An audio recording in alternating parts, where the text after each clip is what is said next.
接下来这个螺钉孔总共有6个，它是 M6，所以外圈是6。那么画一个，再 copy 到6个。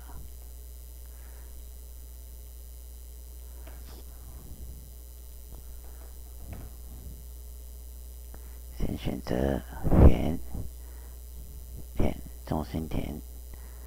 M6 的话，它的指定是半径是3，的，然后偏移，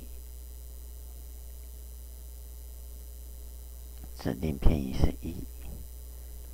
然后选择这个往里面偏。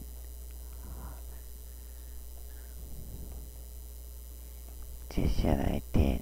按 Enter， 然后点修剪，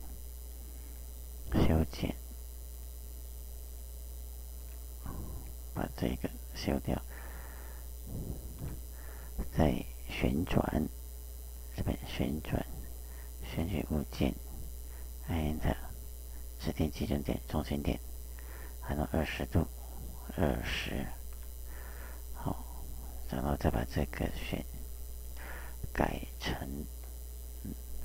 细线，然后复制，这边复制这2个，基准点中心点